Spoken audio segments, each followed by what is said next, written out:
Patch Day Scene 4. Cyclops wipes a rag across the top of his boot one last time. Cyclops had Skeletor drop him off at his buddy Yard Dog's place. When he knocked, Troublesome answered the door. "Oi, come in," Troublesome said, waving him inside. Cyclops headed into the kitchen and took a seat. "Where's Yard Dog?" Troublesome rolled his eyes. "He's in the garage getting his new gun to show you. He's so excited it's fucking ridiculous. He can't wait." Cyclops laughed. "Is it a tight one or what?" "Yeah, it's all right," Troublesome muttered. He pointed toward the floor by Cyclops' feet. "Look what he did right there the other day." Cyclops leaned in, squinting at a jagged hole in the tile. "What'd that come from?" "From that damn gun. He could have killed us. He's lucky that's all it did." Cyclops raised his tattooed eyebrows. "Fuck." "Yeah, I know, right." "What'd you do?" Cyclops asked. Troublesome smirked. "I told him, give me that fucking thing." Just then, Yard Dog stepped in from the garage, catching the end of the sentence. "And I said, fuck no." All three burst out laughing. Yard Dog handed Cyclops the piece and sat down next to him. They spent most of the night at that table, swapping stories, until Troublesome had to head out to where he was crashing. A house belonging to a good homegirl named Cherry Sneeze, just a few blocks down the road. "Is that where you're gonna be in the morning so I can find you?" Cyclops asked. "No, I gotta run to Skeletor as well," Troublesome replied. "All right, see you in the AM." The following morning around 7:00 a.m., Cyclops left Yard Dogs on foot. He headed toward Skeletor's to locate Troublesome and make sure he was up in time for Papa Charlie's funeral, but he couldn't find him. Giving up on the search, he headed to Lunchmeat Larry's. The two of them piled into Lunchmeat's small white Chevy S10 and made the drive to the funeral home in Oak Trail. Larry parked the truck next to the sidewalk, catty-corner to the entrance. He hopped out, grabbed his cigarettes off the dash and locked the door. Cyclops stayed a moment to check the cuffs on his black BDU pants.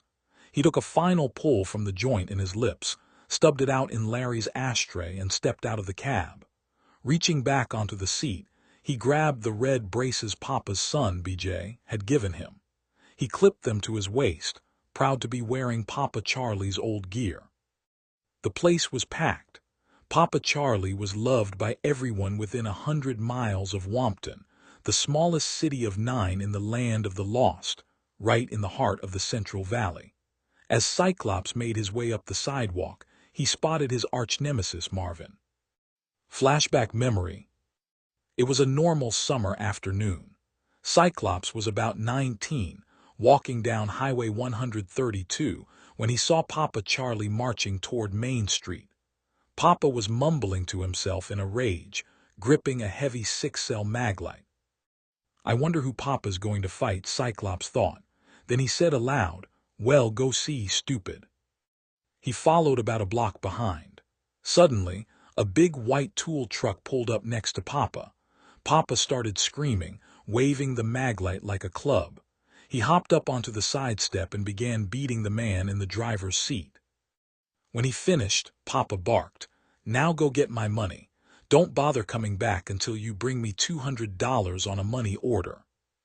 The man held his hands up, trying to shield his face. "Fuck, Charlie, what the fuck?" Papa slapped the man across the face with a crumpled electric bill, throwing it through the window. Okay, the man stammered.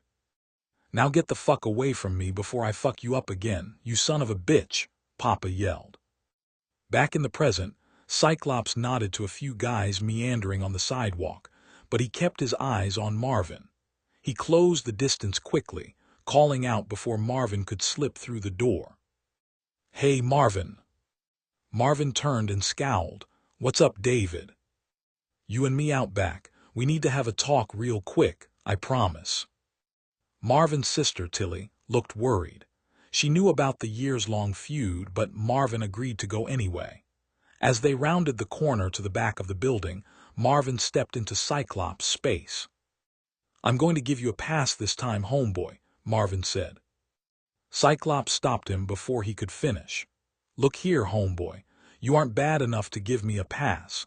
I don't know what the deal is between you and Troublesome, but it stops today. Marvin backed up, sizing Cyclops up. I can tell you've grown up a lot, David. Look, I don't have any problems with Troublesome. He just got at me all wrong. It is what it is. It's all about respect, right? Cyclops nodded slowly. Definitely. All right, well, let's get in there before people start wondering. When they walked back through the doors, Tilly looked at them with visible relief. The two men parted ways. Marvin joined Tilly and her husband, Legend, while Cyclops found a seat with Lunchmeat Larry.